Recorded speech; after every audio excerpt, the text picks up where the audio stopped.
Las nubes se desvanecen sobre mis ojos y mi cuerpo es una estrella del universo. En las esquinas hoy veo la esperanza.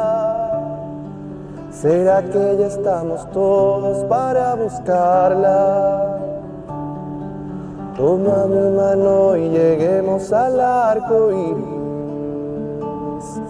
Con este pincel de vida llenemos todo de color, de color.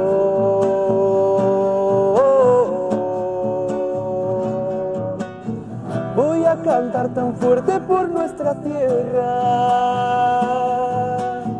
en la que hemos vivido y en la que espera.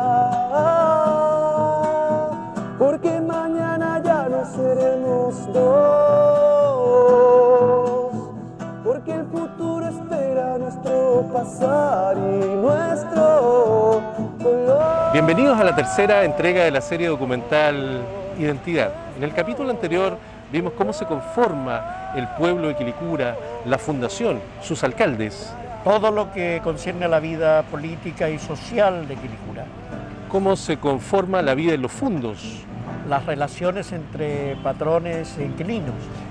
La importancia, digamos, de lo que es la historia de Quilicura para el Quilicura de hoy. En este capítulo, el pueblo de Quilicura, revisaremos las calles. Lo popular, las calles, las tradiciones, los personajes de Quilicura, los personajes típicos. Las familias prominentes. Y los centros de reunión del pueblo. Las chicherías, ¿cierto? Las quintas de recreo. Las quintas de recreo.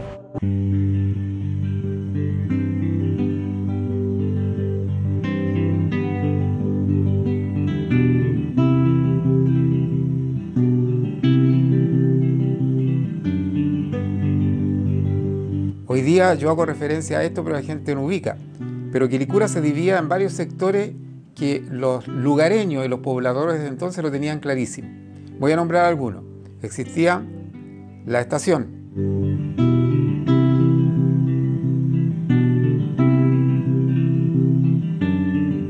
Existía otro lugar que se llamaba Las Parcelas. Los Añartu, el pueblo, San Luis, eran lugares que la gente tenía muy definidos. Es decir, cuando yo decía voy al pueblo, sabía dónde iba. Cuando alguien decía soy de la estación, sabía de dónde venía.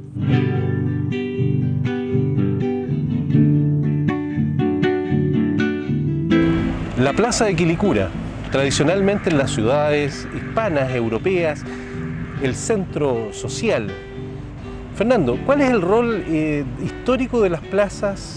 Bueno, habría que decir, ¿no es cierto?, que plaza significa mercado.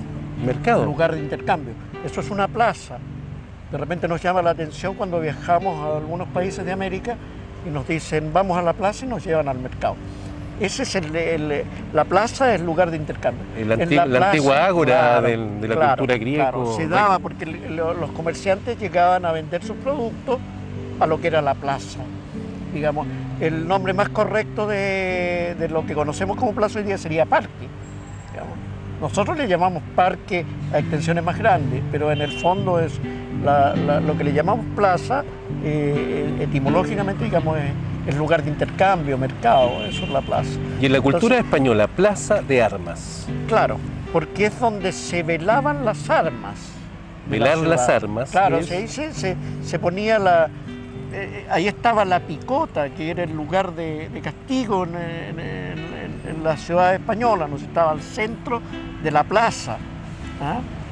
Esto viene de la época ya medieval. Sí, claro, del tiempo de la reconquista española, digamos, cuando están luchando en contra de los moros. Y desde la plaza surgían las ciudades hacia el exterior, digamos, ahí iban creciendo.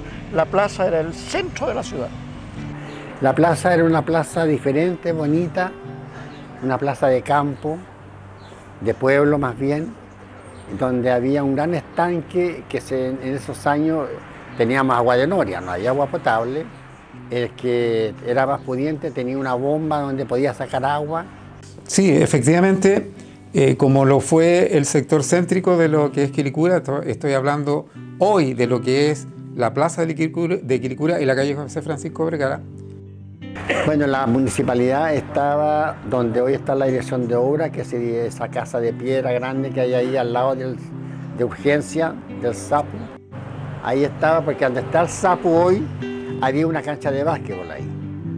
Y al lado estaba la municipalidad. Y a continuación de la municipalidad está el retén de Carabineros. Porque por allá, por los años 50, donde yo recuerdo, el retén de Carabineros estaba aquí en la calle Manuel Rodríguez. Porque Quilicura en sí, todo su centro cívico, era una manzana. Surgió paralelamente, y esto ocurrió en todo Chile, un centro, no centro cívico, pero un centro de reunión de los trabajadores, surgió cercano en las inmediaciones de lo que era la estación del ferrocarril. La estación de ferrocarriles era en realidad el nexo entre los demás pueblos, entre Santiago, Quilicura y otras comunas. Era el nexo, porque el viaje se realizaba en tren. Por lo tanto, en el mismo recinto estación, en el sector que todavía existe hoy, se fue desarrollando un pequeño poblado, una serie de edificaciones que dieron lugar al barrio estación. No era un gran barrio, era más bien unas cuantas casonas que había por ahí, pero que permitían que la gente trabajara en torno a la estación ferroviaria. Es decir, se creó una red de comercio muy en cierne, muy pequeña, como se ve hasta hoy día de hoy. En algunos lugares la gente vende a los pasajeros por las ventanas o suben a los carros. En Quilicura no fue diferente, fue de una manera similar. Todo lo que yo recorrí durante mi tiempo de cartero, ¿verdad? Y mi conocimiento de cuando viajábamos, porque resulta que con este recorrido por Mata, ¿cierto? Junto a los Sañartu, de la familia Heine, que era una familia alemana, como te contaba, tenían el único criadero de aves que había ahí, y por los costados muchas casas. Las mismas dueños de los fundos tenían casas de los inquilinos, que vivían ahí y tenían salida hacia Mata, donde corría un gran canal, que eran los canales de regadío. Por ambos lados teníamos, por un lado un canal y por otro lado una acequia. Como casi todos eran predios muy grandes de regadío, porque todo el mundo plantaba, sembraba, tenían sus cosechas. Y de ahí veníamos caminando hacia el poniente y nos encontramos después con el fundo Los Cruzat, que deslindaba con el fundo Los Sañartu. Desde la fundación, Quilicura mantuvo su estructura geográfica e incluso arquitectónica, por decirlo de algún modo. Y existían los mismos barrios, no se modificaron en absoluto. Ahí en el fondo de los Cruzaques vivía la familia Alfaro, y después fue de don Alejandro Cooper Alfaro con la señora Raquel Sala, que fueron los que siguieron viviendo ahí, un gran fundo. También con casas por la orilla de Mata. Mata era una calle, no es como hoy una avenida. Y por el frente había una viña, que hoy es la Viña Eugenia. La Villa Eugenia, había una viña ahí, la viña La Islita de don Francisco Romo Lira. Y ahí él seguía caminando, así ya no estaba entonces la población San Francisco. Después de varios años, entonces la construyeron. Pero algo ocurrió en el año 1964 que provocó una renovación, un nuevo aire para esta comuna de Quilicura. Algo impensado. En el año 1964 se funda la Villa Gildemeister. Ahí partió la Villa Gildemeister, en donde llegaron toda la gente que trabajaba en Cerro Blanco, Volpaico. Llegaron unos extranjeros a Quilicura, de una manera literal. Extranjeros llegaron a Quilicura, porque hasta entonces quilicuranos eran quilicuranos y nos conocíamos todos. Pero a partir de ese año llegaron unos extranjeros que venían de otro lugar, concretamente venían de Cerro Blanco. Todo totalmente diferente la Villa Gildemeister. Era, como te digo, como República Independiente, no costó mucho a todos los muchachos poder entrar en esa villa. era otra gente, con otros intereses. No eran campesinos, era gente que trabajaba en el cemento. Por lo tanto, eran absolutamente distintos a nosotros. Y a partir de ese año empezó a poblarse la Villa Gildemeister, una villa muy linda para la época, donde llegaron familias, jóvenes nuevos, niños nuevos, que no eran los que veíamos a diario. Entonces, ¿qué sucedió? Y esto es muy significativo desde el punto de vista sociológico. Sucedió que los quilicuranos iban a visitar a la villa por ver qué gente llegaba ahí. Hasta que ya empezaron ya los festeos, los pololeos, hasta que ya se fue todo revolviendo un poco ahí el ganado, digamos. Bueno, buscando tal vez una polola, buscando nuevas relaciones, la gente empezó a visitar la Villa Gildemeister como que era una cosa que estaba fuera de Quilicura, sin embargo estaba dentro de Quilicura. Y a su vez, la gente que llegó a la villa empezó a caminar hacia el pueblo para ver qué era este Quilicura. Entonces se produjo este encuentro de como dos mundos distintos, que cambió en cierta manera nuestras raíces rurales y la transformó un poco en otro tipo de sociedad. Y ahí empezó a armarse un poco el cuento de Quilicura y ya fue expandiéndose un poco más. O sea, la Villa Gildemeister, sin proponérselo, la gente que llegó ahí sin proponérselo, estableció que las relaciones en Quilicura fueran de otra manera, porque vimos gente distinta, como extranjeros éramos de nuestra propia ciudad, pero parecían extranjeros. Ellos llegaron con el folclore, con el teatro, con el cine, con movimientos culturales, con bandas de guerra, con clubes deportivos, cosa que nosotros no habíamos visto. Nosotros estábamos acostumbrados al Quilicura tradicional, intocable. Ellos lo tocaron. Fue ese gran mérito de la Villa Gildemeister en que pudieron transformar un poco nuestra aburrida vida.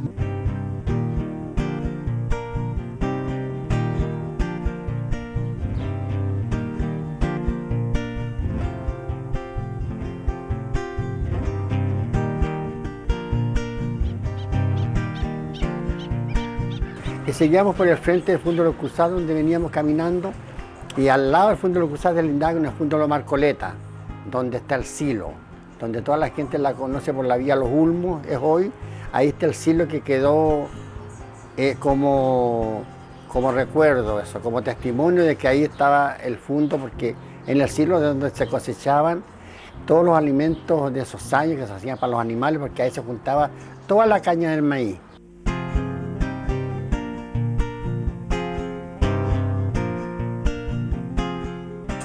El pueblo de Quilicura se refiere concretamente a una calle.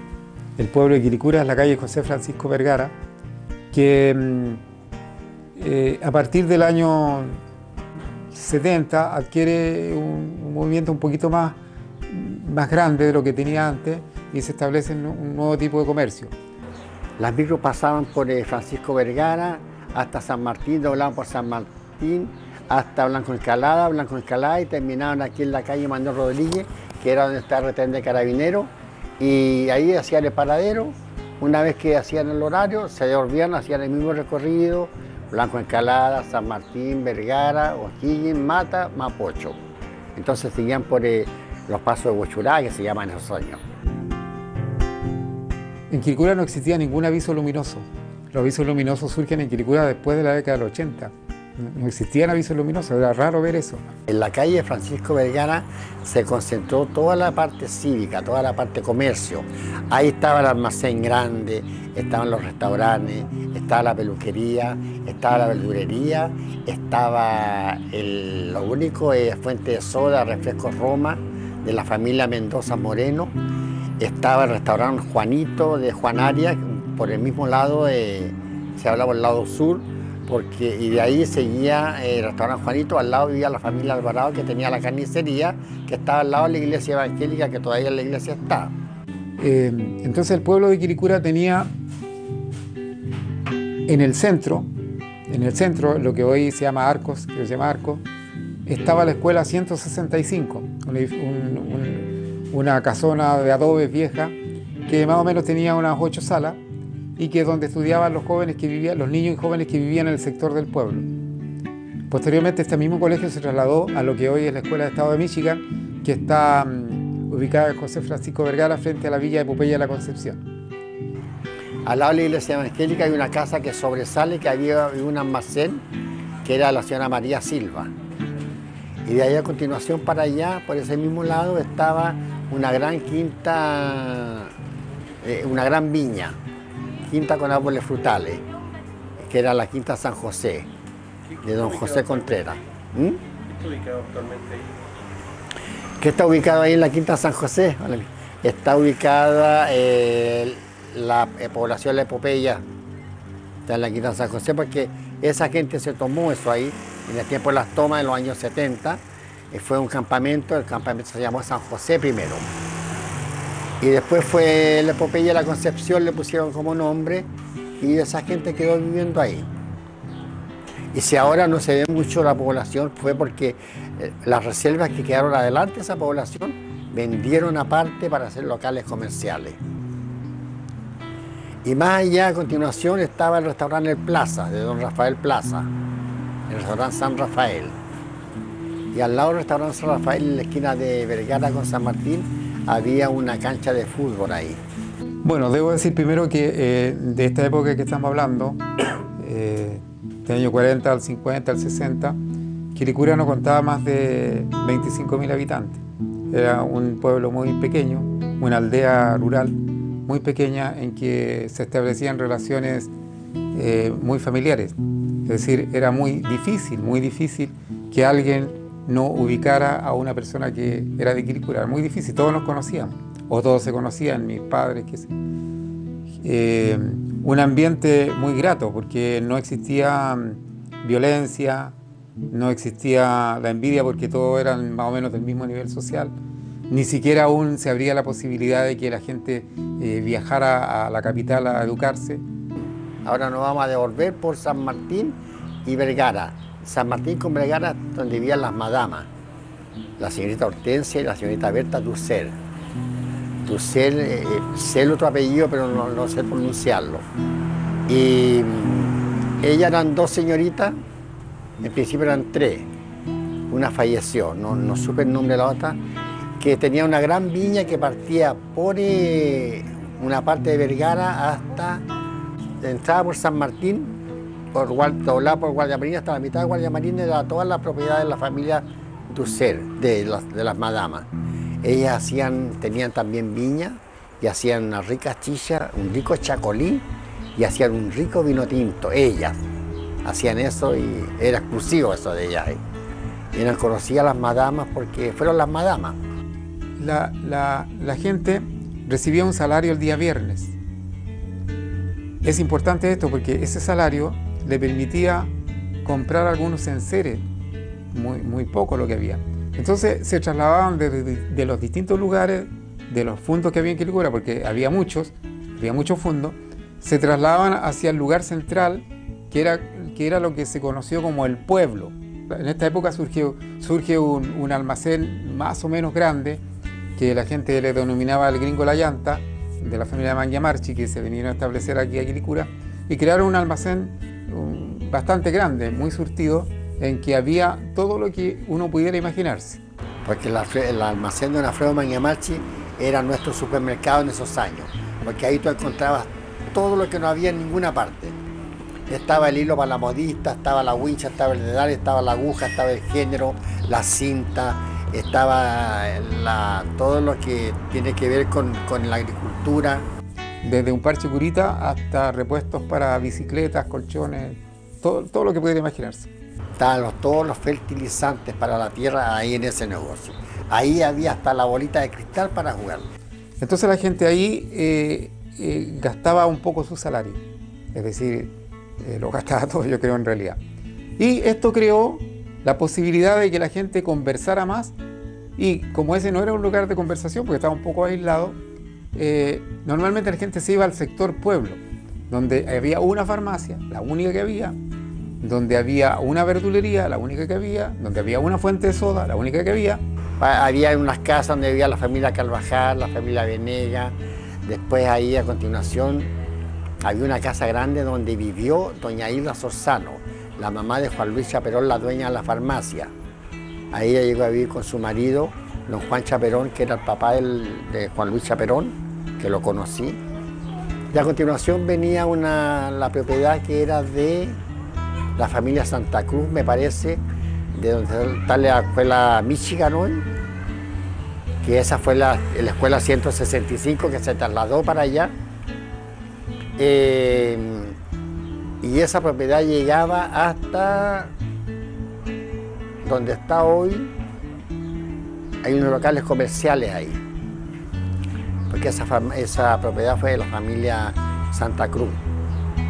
Las familias que también tuvieron una casa muy grande aquí a la orilla del cerro. La vida nocturna en Quilicura terminaba a las 8:30, 9 de la noche. Más allá de eso no existía. Más allá de eso, el anochecer, la poca luminosidad que había, no permitía que hubiese más relaciones. La gente se retiraba a sus hogares. Es decir, a las 9 de la noche, la comuna de Quilicura, ya nadie circundaba ninguna calle. Y en toda la esquina de los Carreras con Vergara aquí, también había un puesto de pan ahí, que lo atendía la señora Jovina Morales. Ella era viuda, vivía con sus hijas, la señora Elena Sandoval y la señorita Lidia Sandoval. La señorita Lidia Sandoval fue la secretaria municipal por muchos años aquí en la municipalidad. Ella era alcalde subrogante, era el oficial civil subrogante. Ella era la que cuando los dueños del teatro, la señorita Lidia Sandoval, cuando los dueños del teatro se iban de vacaciones, la dejaban a ella a cargo del teatro para que le administrara durante su permanencia de vacaciones.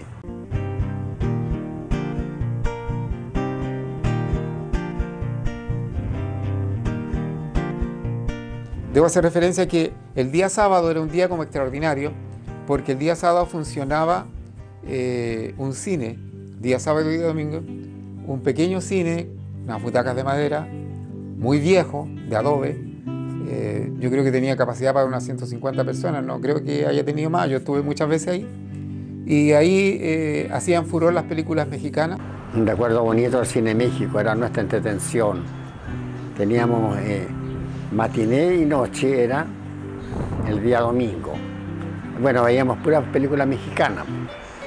Era muy entretenido, películas bonitas.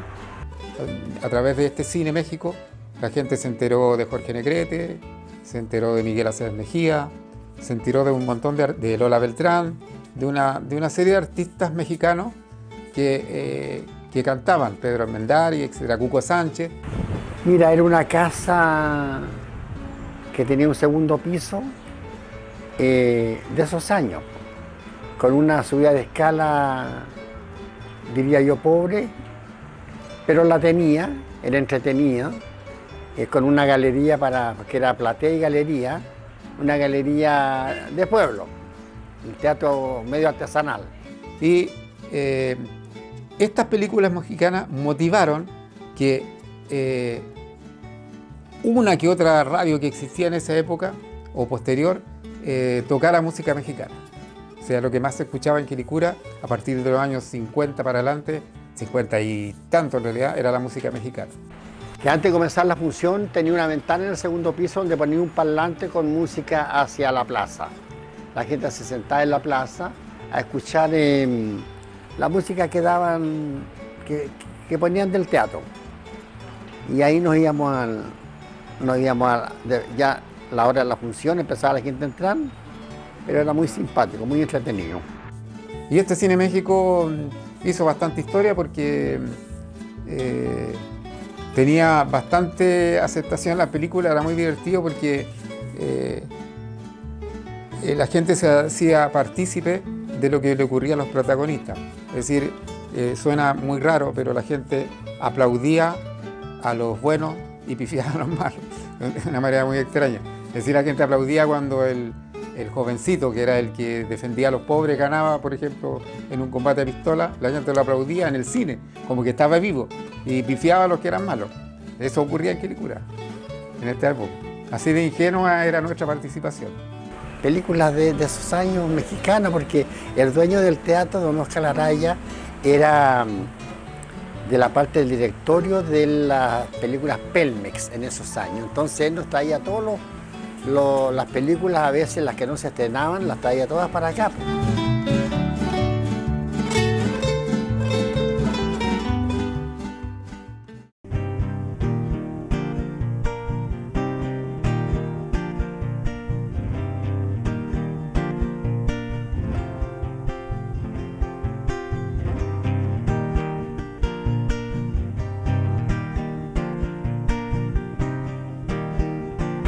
Mira, déjame terminarte de contar de Vergara, que a continuación está la verdurería de Guillermo Vázquez.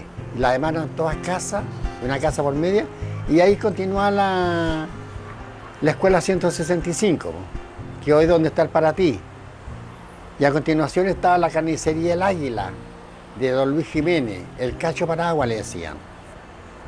Y era una casa de 2 pisos ahí, estuvo por muchos años, y después ya venían casas y ahí llegamos al teatro.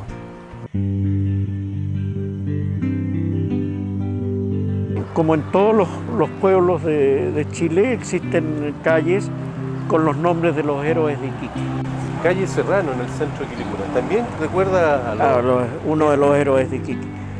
Y esta casa, la típica casa colonial. la típica casa de la arquitectura campesina. Claro, la casa ya de muros de adobe. Puertas de madera, marcos de madera y las rejas de fierro en las ventanas. Y allá arriba iban las bardas. Después, si retrocedimos, llegamos a la calle Los Carreras, que era una calle de casa de esos años. A la entrada de la calle Los Carreras, hasta después de la farmacia, era una propiedad grande donde habían muchas piezas ahí que se arrendaban. Vivía mucha gente ahí. Éramos vecinos. Después estaba la casa, después venía la casa de Eliana Larena, que vivía con Bernabé Guajardo, y a continuación la casa de la señora Lizalda Larena de Raúl Valladares, que todavía está. Todavía esas casas están. Y esas casas grandes, inmensas, después viene la casa de la familia Torres, donde vivía Hernán Torres, que la gente lo ubica más. Yo conozco a todas las viejas de ahí, digamos, porque fuimos criados con ellos. La señora Agustina, la Juana Torres, la Raquel Torres, que vivieron en esa casa con sus hijos.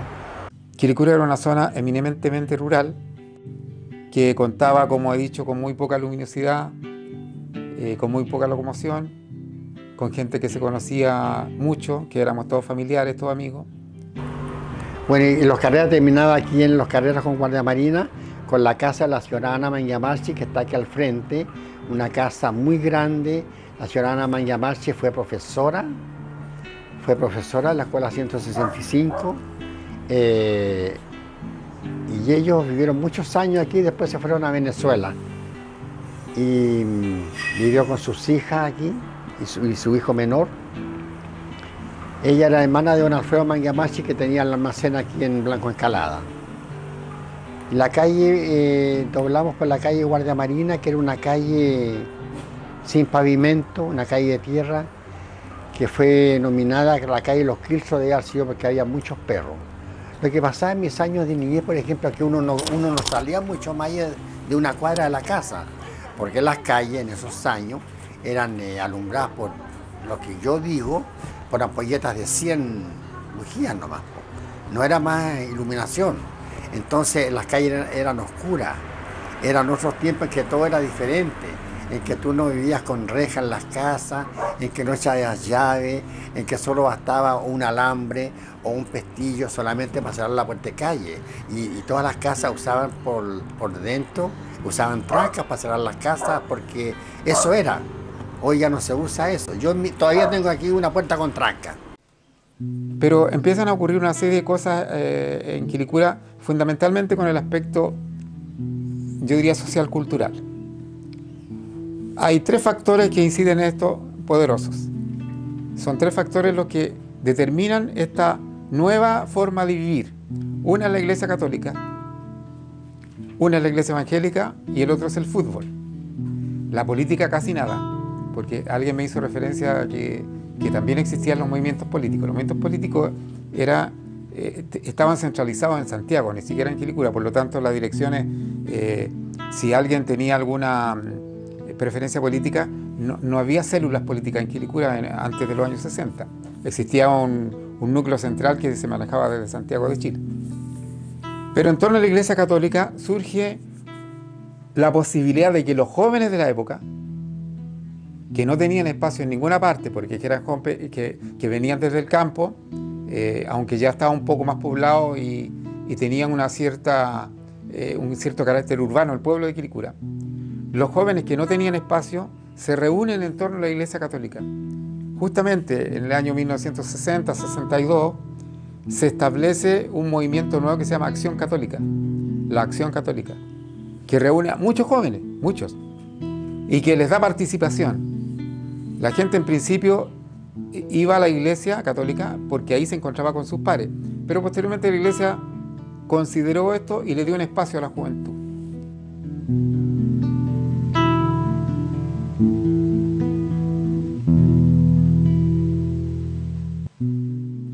El otro foco de participación era la Iglesia Evangélica, que tenía como atractivo la música, los himnos que cantan los evangélicos, que eran unas larguísimas columnas que se dejaban ver por Quilicura en la calle, por ejemplo, José Francisco Vergara, caminaban, cantando al atardecer de los días domingos, y que eran muy atractivos para cierta cantidad de personas también. Y sin duda que lo que aglutinó más gente en torno al desarrollo social y cultural fue el fútbol. Quilicura en los años 60, entre los años 60 y 70, al igual que en todo Chile, tuvo la época dorada del fútbol. Quilicura fue la época dorada del fútbol, donde efectivamente había más campos deportivos, incluso que hoy. Y la gente en realidad giraba su semana en torno al fútbol, tanto hombres como mujeres. Es decir, se desarrollaba el campeonato, y de lo que se hablaba el día lunes, martes, miércoles, era de las competencias que se hicieron el día domingo, de las peleas que hubo, de los triunfos que hubo, de los árbitros que no cobraron y del público. Y aquí no había diferencia ni entre niños, ni jóvenes, ni adultos, era un conglomerado que participaba de estas tres áreas. Y dentro de estos clubes, los más antiguos son el Club San Luis, que tenía mucha rivalidad entre los cuatro que voy a mencionar, porque voy a ir a los más antiguos. Existía el Club San Luis, el Club Cóndor, el Club Colonia y el Club Biblioteca. Se desarrollaron otros clubes después, pero estos son los que generaron la base de los torneos y los que aglutinaban la mayor cantidad de gente. Precisamente por lo que he relatado antes, de que representaban a sectores. El Club Cóndor y Biblioteca representaban lo que es el pueblo, el Club San Luis lo que es el barrio San Luis, y el Club Colonia lo que es la estación y las parcelas. Por lo tanto, la rivalidad estaba dada. Era una rivalidad manifiesta. Pero tengo que hacer una salvedad, porque la gente del fútbol descargaba toda su pasión el día domingo, ya sea jugando fútbol o apoyando los equipos, con toda la agresividad que eso significaba, pues no había normas como tiene hoy, por ejemplo, la FIFA, etc. Por lo tanto, las peleas eran peleas sin filtro, o sea, los piedrazos van, los piedrazos ven, los puñetes van, los puñetes. Pero curiosamente, el día lunes, como nos encontrábamos todos en el bus o en alguna parte, la pelea pasó como si nada. O sea, ya nadie guardó rencor de nada. Eso existía en Quilicura. Ese era el carácter que tenía el deporte. Por eso que fue tan sano para tantas generaciones.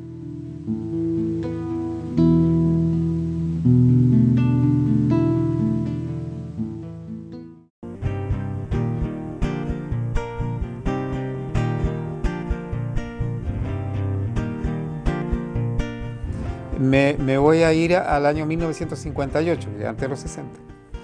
En el año 1958, el Mundial de Fútbol se realizó en Suecia. Entonces, ¿por qué hago referencia a esto? Porque fue la primera vez que en Quilicura se escuchó una radio, en el año 58. Alguien podrá decirme que no es así, pero puede que alguna familia adinerada hubiese tenido la posibilidad de tener un equipo de radio antes. ¿Por qué ocurrió esto en el año 58? Entre el 58 entre el 54 y 58. Porque se transmitió el Mundial de Fútbol con retraso, no sé, pues de 6 horas, algo así, porque antes existía el teletipo, ¿no? Lo que hoy día es como la fibra óptica, pero que se demora 6 horas en llegar. Hoy día es instantáneo. Entonces se transmitió el Mundial de Fútbol de que ganó Brasil a Suecia por 5-2 la final, y los campesinos del Fundo escucharon este partido por primera vez en una radio, Quiero hacer referencia a eso porque tiene gran incidencia en lo que va a ocurrir posteriormente en la radioemisora y cómo trastoca la cultura de un pueblo. Porque Quilicura, ya he mencionado que tenía un teatro, que era el Teatro México, donde se exhibía películas mexicanas. Y ahí había notables artistas, nombré a Jorge Negrete, pero se hizo más fuerte cuando la radio empezó a transmitir estos programas. Había muy poca casa con construcción. Una casita por aquí, una por allá, una más allá. Lo único que se salvaba era la Quinta Quilicura. Entonces hay un montón de emisoras y de programas de la época, del año 56, 57, 58, que es la época de estos héroes mexicanos. En Chile hay un montón de emisoras que transmiten música mexicana y programas de música mexicana. Buenos Días México, Mañanitas Campesinas, México Lindo, son programas de radio que existían y que solamente transmitían música mexicana. Por lo tanto, Quilicura sonaba con música mexicana, era lo que tenía. Por ahí uno que otro bolero, pero la mayoría eran canciones mexicanas, corridos, rancheras, etc. Y el más notable de estos artistas era, como ha dicho, Jorge Negrete y también Miguel Aceves Mejía, que está vivo todavía y que aún canta. Pues bien, los años 60 marcan un hito en la historia de Quilicura como en todo el mundo.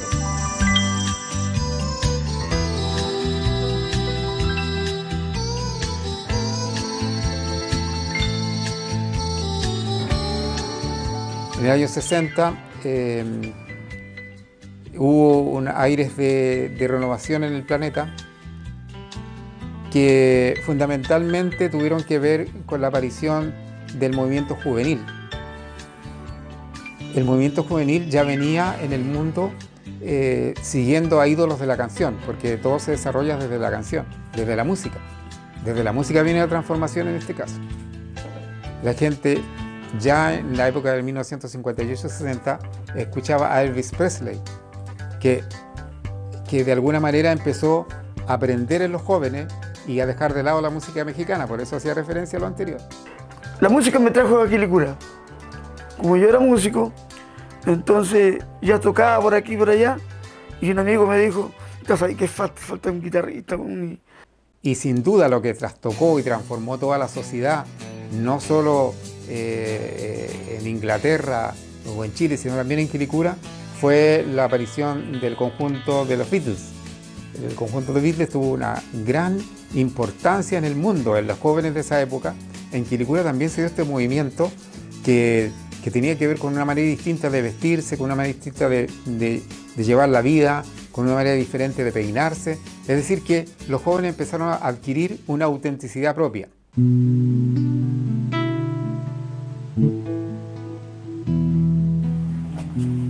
¿Cuáles eran los lugares que existían en Quilicura?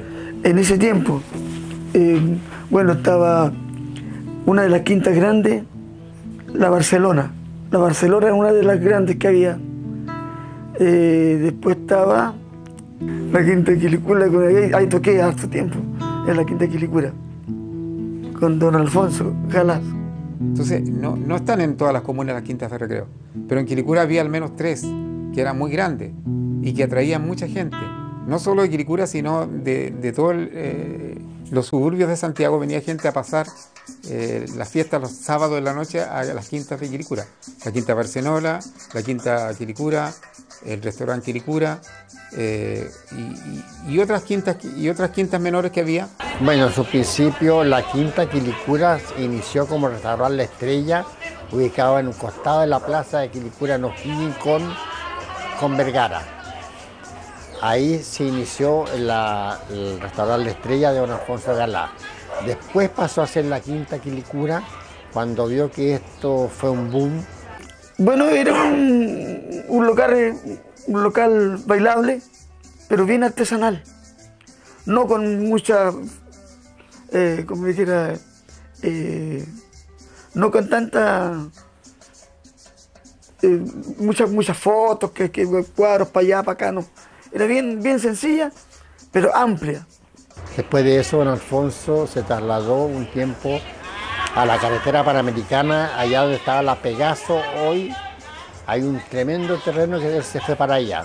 Tuvo un tiempito, no mucho, ocurrió ahí, apareció un accidente, algo pasó, y don Alfonso volvió entonces a hacer la hostería Quilicura ahí en Mata, donde está hoy la bomba vecina en La Fuente.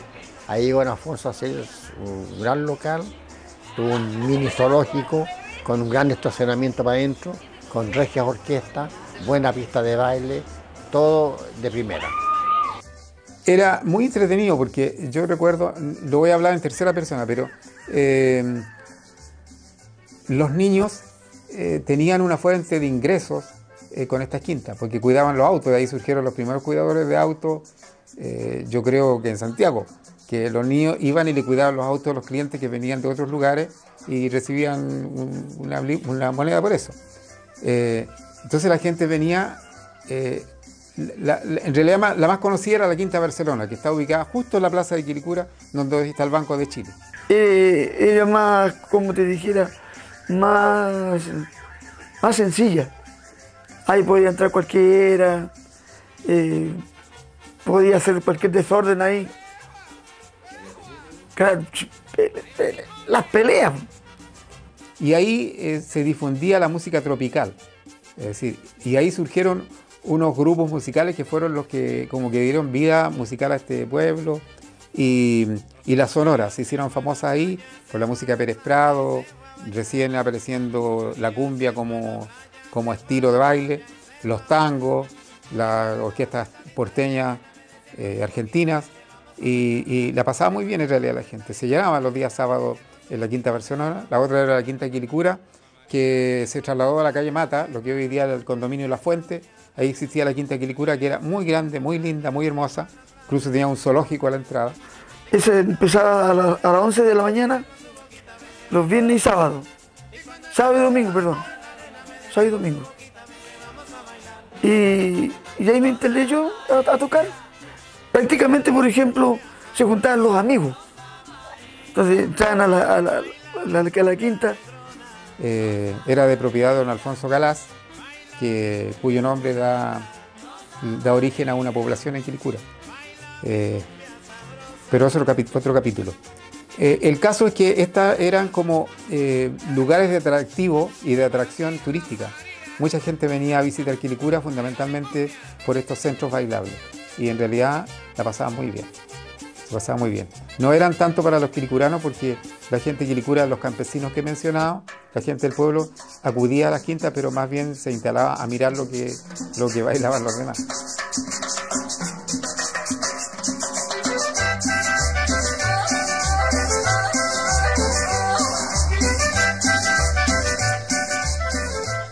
La Costa Azul. Costa Azul era un restaurante. En principio, Gilberto, igual que mi padre, trabajaba en el chancho. Ellos se hicieron famosos por la confección del chancho, la preparación del chancho, cómo hacían los arrollados, las prietas, cuando se hacía realmente el chancho. Como Gilberto siguió, permaneció, perduró en el tiempo, él quedó ahí, el restaurante de Costa Azul y quedó siendo la catedral del mambo hoy.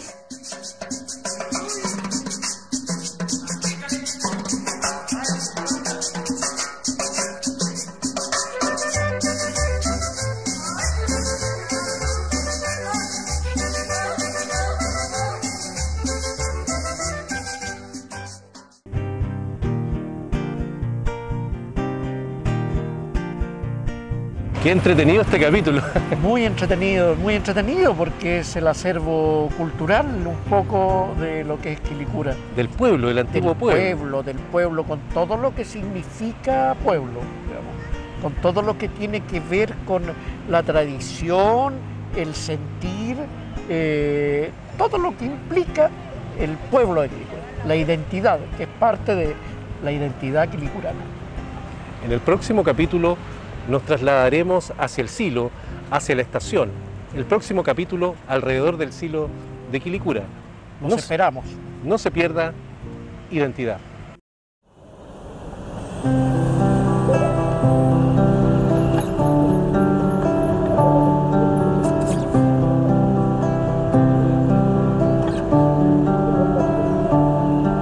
Las nubes se desvanecen sobre mis ojos y mi cuerpo es una estrella del universo. En las esquinas hoy veo la esperanza. ¿Será que ya estamos todos para buscarla? Toma mi mano y lleguemos al arco iris. Con este pincel de vida llenemos todo de color, de color.